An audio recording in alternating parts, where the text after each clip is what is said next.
Hello বন্ধুরা, শ্রীনিকা শ্রীনিচার আবারও নতুন একটা ছোট্ট ভিডিওতে জানাই তোমাদের অনেক অনেক স্বাগত।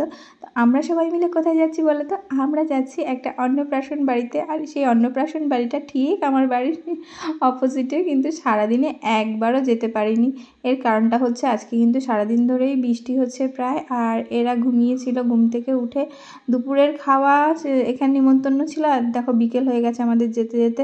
তো শ্রীনিকা শ্রীনিজাকে নিয়ে যাচ্ছি, যেহেতু একদম বাড়ির সামনে, কোনো ব্যাপার নেই, সিম্পলভাবেই চলে যাচ্ছি। আর এখানে দেখো শ্রীনিজা আমার হাত ধরে রয়েছে, শ্রীনিকা যাচ্ছে ওর বাবার কাছে। বাবা বাবা করে পাগল সারাক্ষণ এই মেয়ে দুটো। আমি যতক্ষণ থাকবো ততক্ষণ আমি ভালো, কিন্তু ওর বাবা এসে গেলে ওর বাবাই যেন ওর সব, মানে ওদের দুজনের সব, সেরকমই মনে হয়।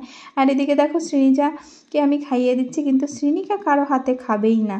যেহেতু ঘরোয়া অনুষ্ঠান, সেহেতু আমরা ঘরেই কিন্তু খেতে বসেছি সবাই মিলে। আর এখন বিকেল হয়ে গেছে, অনেকে খেয়ে চলে গেছে, মানে বেশিরভাগ মানুষই কিন্তু খেয়ে চলে গেছে। আমরাই শেষে বসেছি। এখানে ছিল ডাল, পাঁপড়, মাছের ঝোল, মাংস, চাটনি আর পায়েস।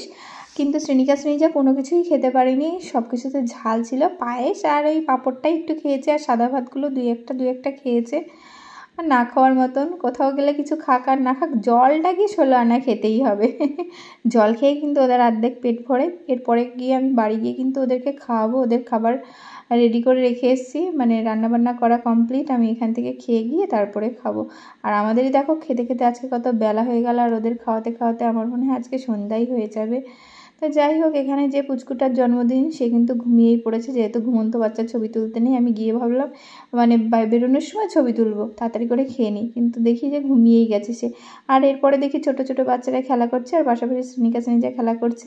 তো ওরাও বেশি আনন্দ করছে। কি হয়েছে? কি হয়েছে? বেলুন নিয়ে কি করবে? কি করবে? তুমি বানাতে পারবে না তো, তুমি বানাতে পারবে না। নিয়ে চলে গেল। আমি রুটি বানাচ্ছি, তুই কোথায় নিয়ে যাচ্ছ? কোথায় নিয়ে যাচ্ছ?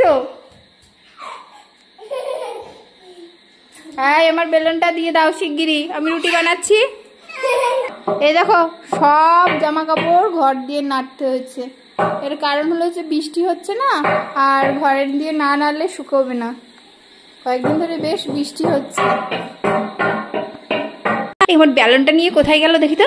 এই এই এই আমার বেলুনটা কোথায়? আমার বেলুন নিয়ে এসছো কেন? এই কোনার মধ্যে বসে আছো লুকিয়ে, আমি বেলুনটা খুঁজে বেড়াচ্ছি কখন থেকে, আমি রুটি করছি, শিগগিরই দাও। এই আবার নিয়ে পালিয়ে যাচ্ছ। এই দাও দাও দাও। বাবা গাছের সব ফুলগুলো তুলে ফেলছে। এই তোদের জন্য কি ভালো কিছু এনে রাখাও যাবে না? হ্যাঁ, ভালো কিছু এনে রাখাও যাবে। আমার বেলুনটা দাও। তাহলে রুটিগুলো কে করবে?